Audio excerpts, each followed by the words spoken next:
with no exit policy. You ready to do that? Come on in and make some good wine. But Nasik is beautiful, Nasik is perfect. And that's one thing that I would definitely say is definitely. How does it compare with South? You're saying Nasik, around Bangalore? I prefer the climate of Nasik any day over Bangalore. And it's important to note that grower today is looking for grapes in Nasik, but we are not looking for grapes in Bangalore. What's the order of magnitude of investment if one were to start today? My feeling is that you could start something small with about 5 crores or so. But yeah, you're looking at $1 million, less than that. And then really speaking, if you really want to be a player, I mean, then you've got to be looking at maybe having access to another 5 crores maybe, so that if you do decide that you need that. But that's a very distinct benchmark. It's very different. No, but this is CapEx plus and all that kind of stuff? Yeah, to start with a small winery, yeah. With a little bit in the for your first few months of marketing spend and working capital, because working capital requirements in the wine industry are very, very big. And that's one thing we didn't know when we did our business plan. We had no idea that how much money would get tied up in champagne. You know, you have to age champagne for 2 years. So there you are, you bought the bottles, you bought the wine, you know, you bought the this, that, you're refrigerating it for 2 years before you can release it. But that's the way you make a proper method champenoise. And the working capital requirement is horrendous. So I would not advise anyone to start with champagne. White wines are the best from a cash flow point of view. Red wines are a little worse, and then champagne is the worst. What next for you? What next? Well, we had a very successful, you know what I'm going to suggest is that we can start getting ready for the wine tasting while I talk. Yeah. We're ready? No. So, before that, I just have to thank I just, yeah, sure. Just want to add, I talked of project report and market research. In 1990, I set up my software business. So prior to that, since I was already in computer education, a consultant approached me that I'm doing a report on software industry. This was in towards late '89. And would you like to join? If you also join to fund that, you'll get a copy of the report. So I said, fine. We were already looking at software business to set up, so I said I'm interested. I would also like to get your comment as to, apart from that report, would you recommend to me to set up software business or not in 1990? So finally the report was given to me. TCS was a major basis for understanding the whole business for the consultant. And the recommendation was that TCS is a very dominant player. Other small companies are not doing well, and I don't recommend that you set up software business. You're doing fine in computer education. So we put it aside and still went ahead and started software business. So then I realized when I set up computer training, I never had a project report, nor did I have any market research done when I started. So there we go. Exactly. So I now invite our President, Praveen Kant. I'm just going to interrupt to say that we're giving you a glass of wine, but don't start tasting it yet, because I'm going to lead a tasting in a couple of minutes. So just to... I would like Praveen Gandhi to come forward, the President, to propose a vote of thanks and also whatever witty comment that he generally has. Since Rajiv is very eager to taste his own wine, I will be very brief. But I can just say that normally we all associate lack of hair with having worked hard and when you become rich and all that. And this man was born with it, so he had the advantage to start with. Anyway, let me thank Rajiv for being here and giving us. With the bald head or No, you started with the bald head, so you were destined to become rich. I also want to thank Jai, who's given us this fantastic location. I want to thank all of you for being here. Now, Atul introduced Sridhar. I want to acknowledge 2 other members from the US fraternity, Mr. Dutia, Suren Dutia, who's from the San Diego chapter, And there is somebody from the tri-state. Oh, I guess he doesn't like your wine. So with that, I think I'm going to do a lucky draw. This is good. Rajiv has very graciously agreed for me to do a lucky draw. The selected person will get this free trip to the vineyards. There's only one. Huh? How many? Are you only giving one? I have no idea. How many of you? This one. No. You can give more. You can get. See, he got one out of you. So can I get more out of you or not? Two. Okay, Okay, we'll do that's two. good. Okay. First one. Mantha Ravi Shankar. All right, cheers. Well, Good. Yeah. here. This is your pass for going to the winery. Thank you very much.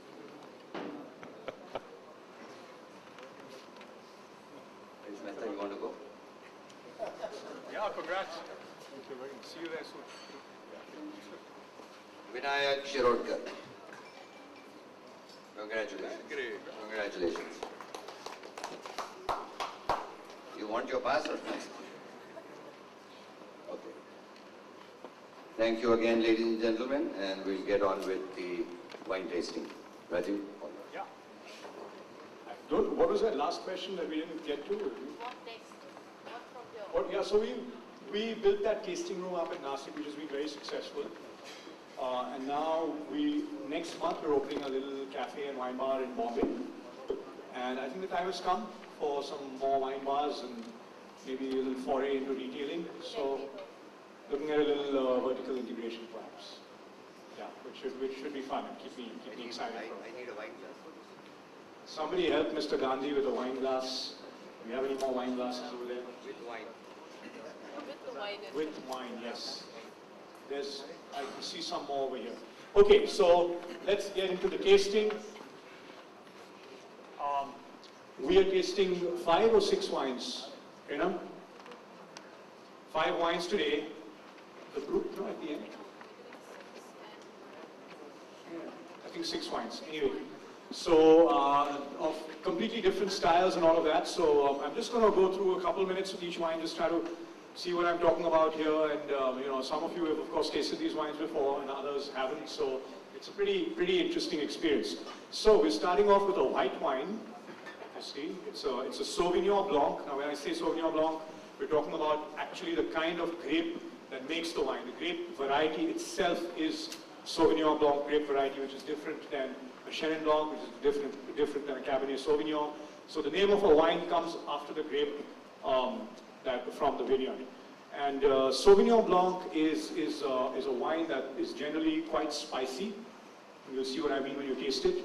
And it's become very popular over the last few years. New Zealand is one of the big countries where, well, not just small countries where a large amount of premium Sauvignon Blanc comes from. It's become a very popular white variety. It's a very food-friendly wine, which means it goes great with a lot of different kinds of food.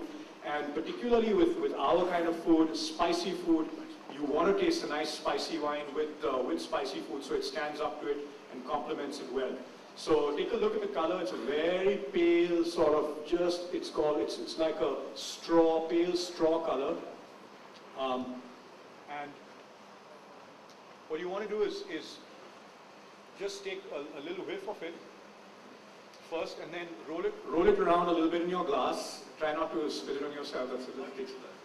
What happens is actually there's a lot of organic compounds in the wine. They're called esters.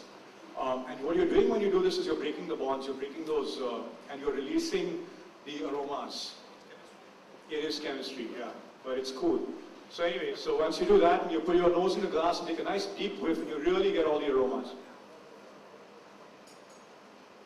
And you taste a slight vegetableness, sort of a herbaceousness, sort of a grassy type of aroma. And now, so you can go ahead and drink this. When you drink wine, what you want to do is don't take a really small sip. Take enough in your mouth that it manages that you can swirl it around and it wets your whole mouth, and it's a nice satisfying sip. when it goes down. So don't fill your whole mouth, but also don't take a little sort of pigeon sip. Take a fairly generous portion. So take it in your mouth, swirl it around, let it touch like all parts of your mouth and palate, and then drink it down. So cheers.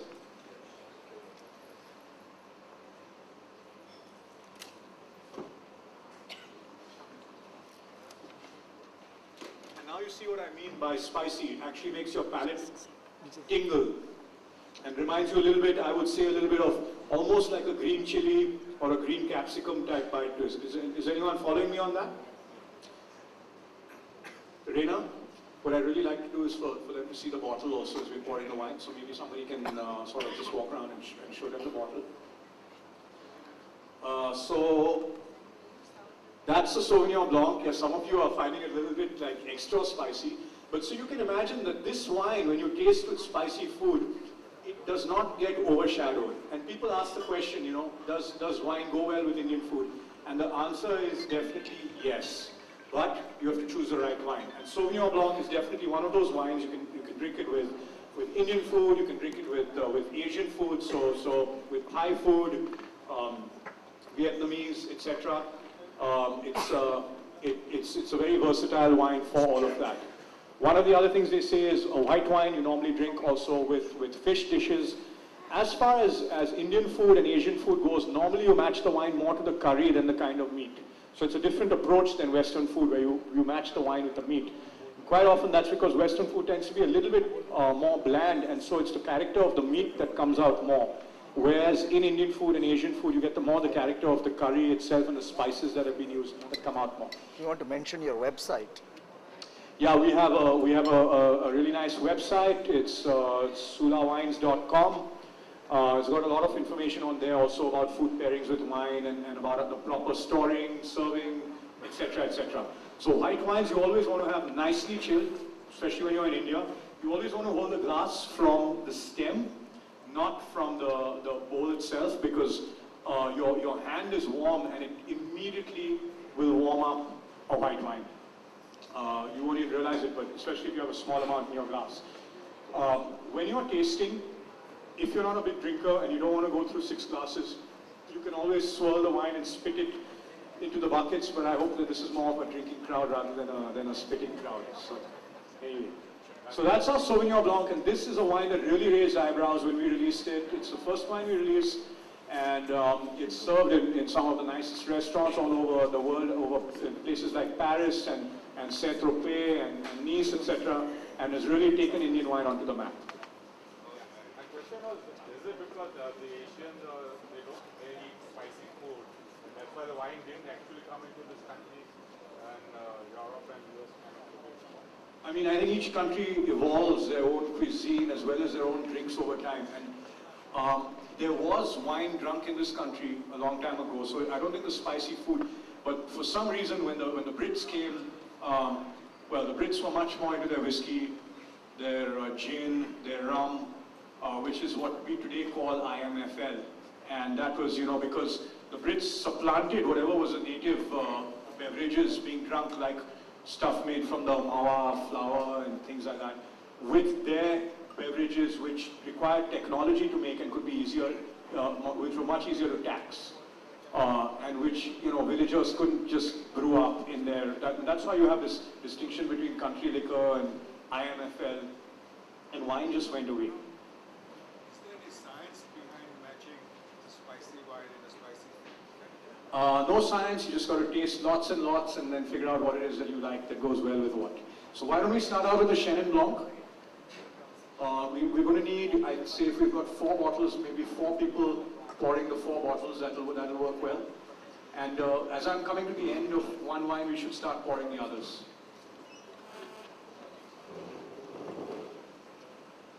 "15 minutes, okay, that sounds good. So I will start talking about the Chenin Blanc that's just coming around. And let's get as I'm talking, let's get the next wines lined up, please. Sorry, it's been the end of a pretty long day, so I think everyone's a little bit slow. But we've got 15 minutes to taste 5 wines, so let's get that going.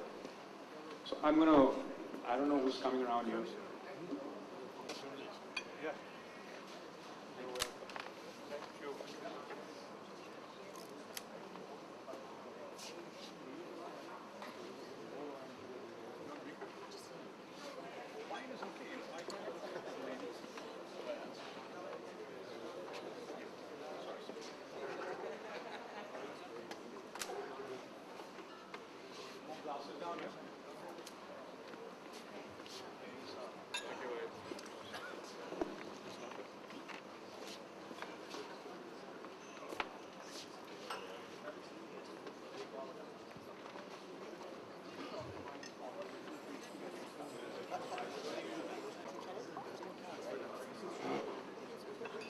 see a few ladies here who are not drinking.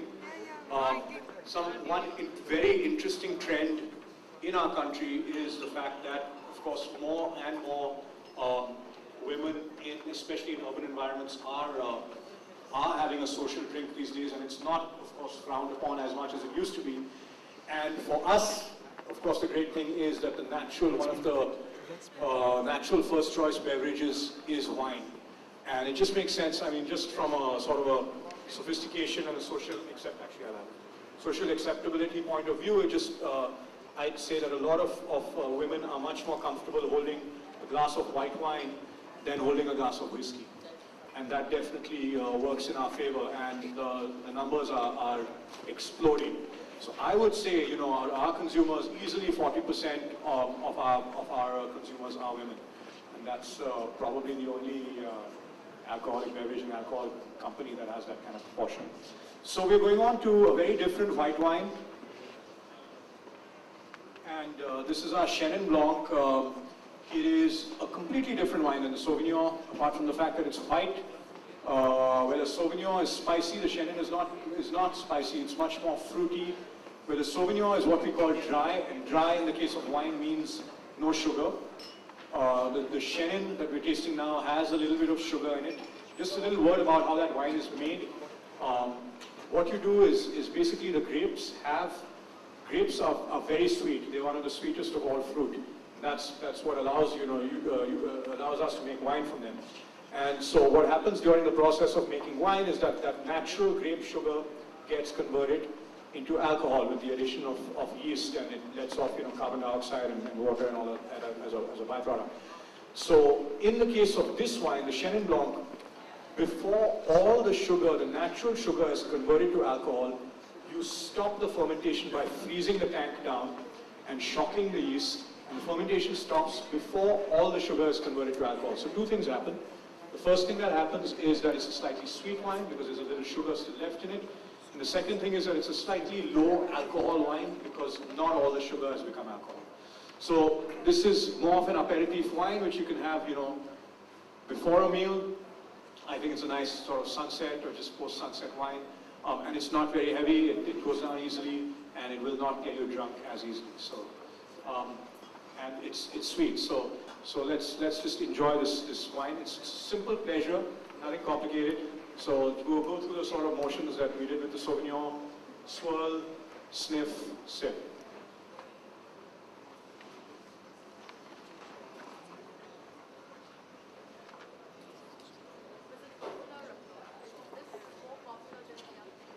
There are very different tastes for wine all over the world.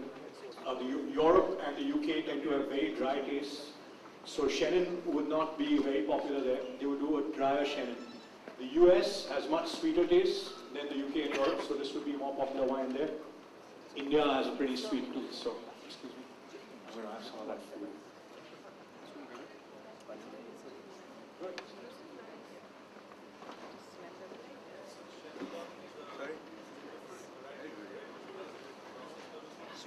Different variety, and each variety is treated differently in the winemaking as well.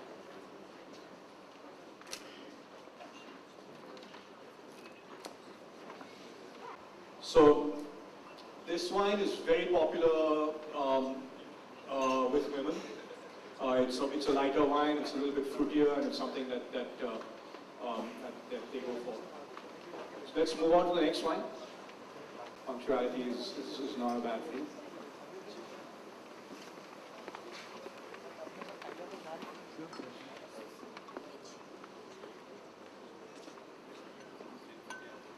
So the next wine that we're tasting here is a Rosé. Now Rosés are made from red grapes. White wines obviously are made from white grapes. Red wines are made from red grapes. Rosés are also made from red grapes. But the difference with the Rosé is the color of a red wine comes from the skin, not from the juice.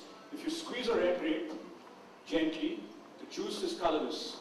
So all the color comes from the skins. So what you do is you really mash up the skins and mix them up really well with the juice, and that's how you get a red. In the case of a rosé, you don't mash them up so much. You just allow the skins to be in contact with the juice overnight, maybe 20 hours or so in the case of this.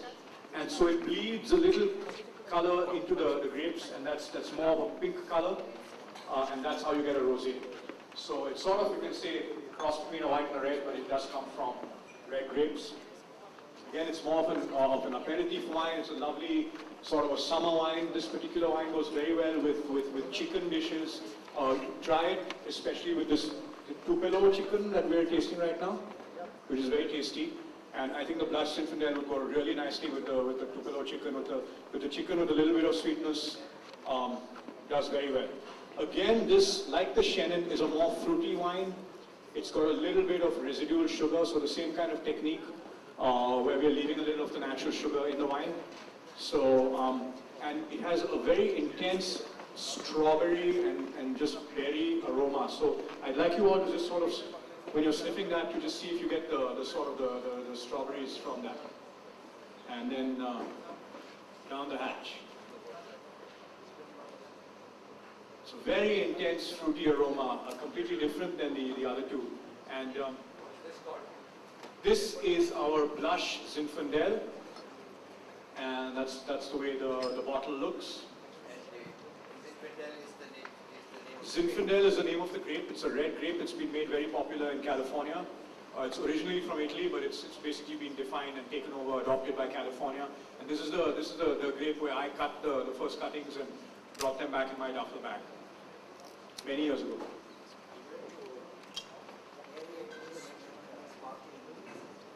Sparkling Zin, I haven't heard of that. Is that happening these days? Oh, cool. Yeah, there's much to be done. Maybe, so this is it's a very pretty wine, you know, you consider it more of a feminine wine, and just a really pretty nose, and just goes down easy. Absolutely, there's a market, but most of the market is red and white. Rosé and sparkling is more of a niche market. Just depends on the night, depends on the occasion, depends on who I'm with, depends what I'm eating, and everything. I mean, it completely depends. I'm lucky. I have like 25 wines to choose from at a given time in my house. I can do that, but it really depends on all that.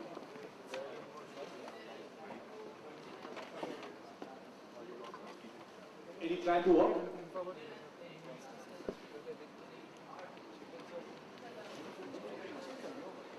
Well, so if you want to Indianize it, I'll tell you what most of our people in the winery call it. They call it gin.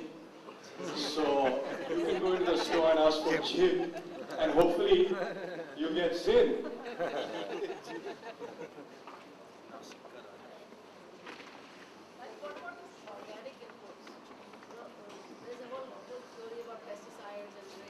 Yeah, now for grapes in particular, organic farming is very difficult. In India, as it is tropical farming or subtropical, tough to be fully organic. You have much more problems with pests and diseases than you have in the West. We try to be sustainable. We have totally gotten away from chemical fertilizer, for instance. We do a lot of vermicompost. We have huge vermiculture things going on and stuff like that.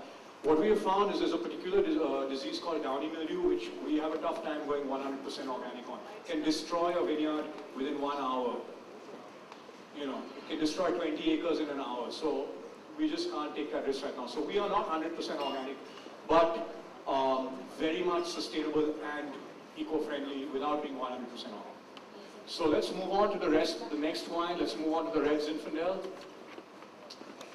So this is the first of the reds that we're going to taste, and this is interesting because you've just tasted the Rosé Zinfandel, that is the blush Zinfandel, and now you're going to taste the red. Both of these come from the same grape, but made by completely different winemaking methods.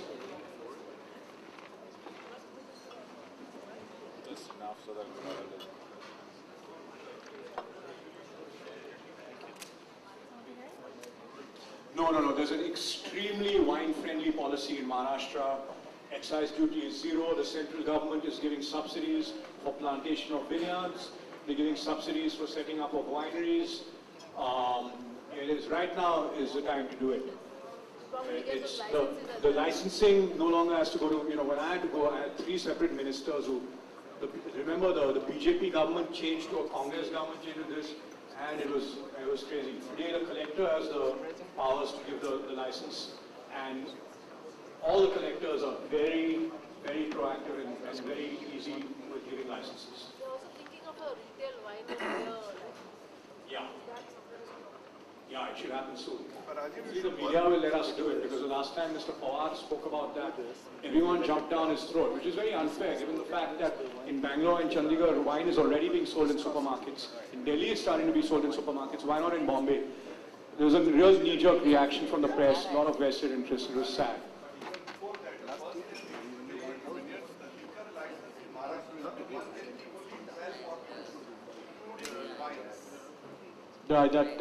You don't have to worry about that in the case of wine. They have just made a rule where you don't need a liquor permit, a personal liquor permit for wine consumption. No. I think you can ignore it. They won't break the door down and drag anyone away. That anyway they No. You can have a few cases of wine. Don't worry about it. What about this whole Barabanki faction and Let's start with the red zin. Does everyone have red zin? Let's get to the tasting first and then we can answer some questions because we need to give the place back to Hard Rock. I need some. So the red Zinfandel is again made from the same grape as what you made the Rosé of, but really it's a nice sort of a jammy kind of a wine. Almost got a sort of a raspberry character to it, as opposed to the strawberry that was on the Rosé. And yeah, so look for that sort of jammy character. It's almost like a fruit jam that you would put down on your bread.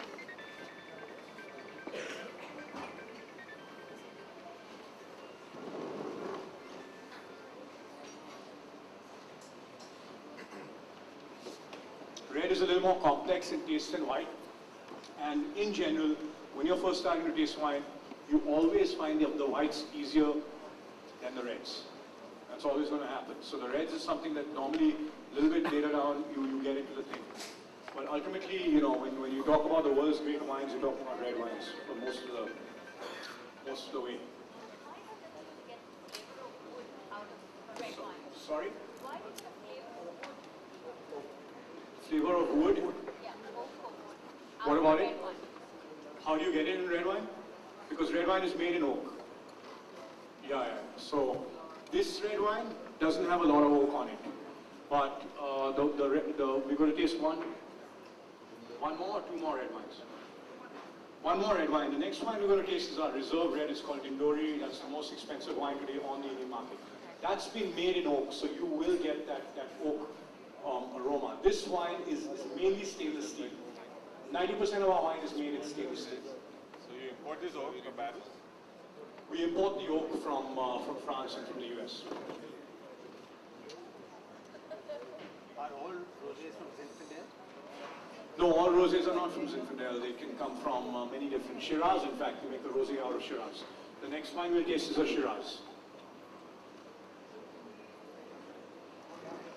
So, everyone enjoying those?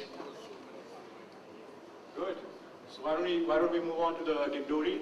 So now this next wine that we're tasting is sort of our current pride and joy. It is our first reserve red.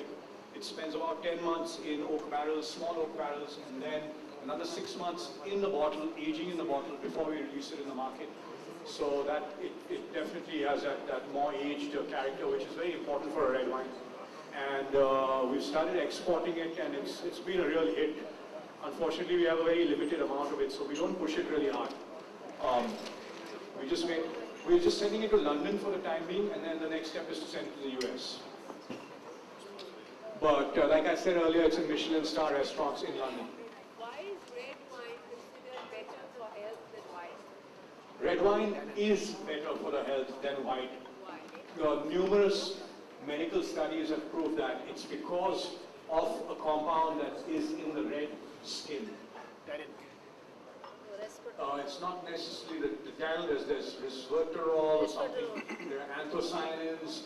There are basically some very heavy antioxidants present in red grape juice. So many results, so many studies have been done on it, and I firmly believe in it that a glass or two of red wine a day is definitely better for your health than the wine at all. Hecho.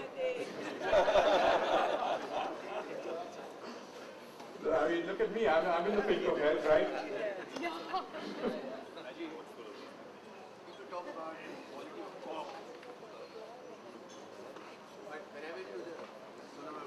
on some vineyards using plastic. This is a very good point. The gentleman here says, people talk about cork a lot, and that's the general thing that's used to bottle up wines, but when he went to Sonoma, he found people bottling wines with a plastic cap. What's going on basically is that winemakers have realized that for certain wines, especially white wines, there's a new closure that comes from Stelvin. I think it's like part aluminum, or it's called a screw cap. But it's a very special one.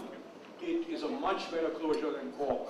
And in fact, Sula is moving towards screw capping their wines this year. We're going to hopefully be the first ones in India to do it. We firmly believe that for our Chenin Blanc, our Sauvignon Blanc, our Blanc Zinfandel, that is going to give more quality, less spoilage potential than cork. Cork, if you store the bottle for a couple of years, you're looking at a problem, no matter how well you store it. Luckily here, you will hardly ever get a wine that has been bottled for more than 2 or 3 months.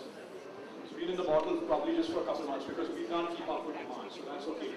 Once you get into a situation where you actually want to lay bottles down and things like that, then cork starts to show its problems. So screw cap is a great innovation, and we're going to be doing that as well. Let's pour this Dindori. Are we doing on time? I think we're negative now. This is the next. 4 minutes. 5? Great. Skinawati, I think that's fine. We can turn off the mic later on. So this is our Dindori Reserve Shiraz, very different than the previous one. You'll taste the difference when I say what's a young wine and what's a slightly aged wine. The previous wine was a younger wine, fruitier, more sort of exuberant. This wine is a little bit more somber, but it's got those oak. It's got that oak. It's a slightly deeper sort of taste. It's a little bit more lush, a little bit less raw, and it's a wine that's, that, again, as I said, is raising a lot of eyebrows. Has everyone here got the wine? Is there any reason? Yeah? Oh, everyone's got it and downed it already. Okay, lovely. We can't wait. So what do you think? That's the Dindori. That's our, yeah. And that's why it's the most expensive wine. So now you understand where we have a Satori Merlot in the market, but that's a Chilean Merlot that we bulk import. So I'm not. That's very popular. It's very popular. It's our number one red wine actually in the market, but I'm not showcasing that today. But Dindori is our best red. Yeah. And it's oak itself also imparts some amount of those tannins, but ultimately it's the grapes themselves. We pick the best base wine, the best possible blend that goes into Dindori, and everything else goes into the regular wine. It ages, so it picks up the structure. So let's start pouring the dessert wine. Water. What about water? Control the quality of water, is that prerequisite? Yeah. We have to have. Or is that from a sewage well or river? No, but we have all those special filters and filtration equipment and reverse osmosis and this and Go to that. the Niagara region and they say that, that lake that does it. You go to different places and they talk to the river stuff. So is that some stuff like Well, we have the Godavari River, which is Why a very not? sacred river, Why not? right next to our winery, and we are just a few miles from Trambakeshwar, So we can which is work the that source of the Godavari, so don't worry. It's all good. Wine and worship. You can wash your sins away. Absolutely. Wash your sins away while you're No, we are promoting this tour where you spend a day at the vineyard and then you go to Shirdi, and that's our wine and shrine tour. We were there 2 weeks back, but we did not find our way to your place. This time maybe. Oh, that's bad. Well, we've got people here who can give you a map. So what we have here is the first dessert wine to be made in India. It's the last wine we're tasting tonight, so enjoy it. I see some people have left a little Dindori in their glass, so they're getting a slightly deeper color than they wanted. It's probably a good idea to finish your red wine before taking that in, but anyway. Dessert wine is, of course, a lot richer and sweeter than a regular wine. It's meant to be had after a meal as a dessert or as an accompaniment to dessert. It's quite sweet, it's quite delicious. It's when you smell it, I think it'll remind you of honey, and it's something quite special. You need very concentrated grapes, very ripe grapes. It's a little more expensive to make. So this is an expensive wine. We only serve this wine in half bottles. Take a good look at the bottle. For the wine. Yeah, there's a little Dindori in there, looks like. But basically what it is that the grapes are ripe, but they're almost becoming raisins. And so you get a more golden, a picture from the top. rather than a अरे pale भाई color. ये बाल नहीं है यार ऊपर. It is supposed to be a dessert. It's a dessert wine. Not a desert, not Sahara desert, but a pudding wine. So this is the first dessert wine to be made in India. So it's made out of Chenin Blanc grapes. And it's a late harvest Chenin. Did you guys just show up for this tasting? It's made out of Chenin, but it's picked a lot later. That's what a dessert wine tastes like. So again, a very different kind of wine. So that's it. And we come to the end of that. Rajiv, one question. See, in the US, you get good wine for $15 to $20. Yeah. Because Dehati might be a damn good wine. But when you go to some of the duty-free shops, you see $350 wines. What are those wines like? I mean, you can get wines today from $2 up to $300. Yeah, but what are those wines? How are they so You know, there's a lot of history, there's a lot of tradition, there's a lot of marketing, there's a lot of stuff that goes into it. other than wine? Other than wine, I mean, you know, what makes one painting worth $40 million and one worth, you can't sell it. I mean, there's stuff that goes into it. It's very difficult to explain that. The same thing happens with wine. There's a lot of art in wine. We try to be honest winemakers, giving you good value wines.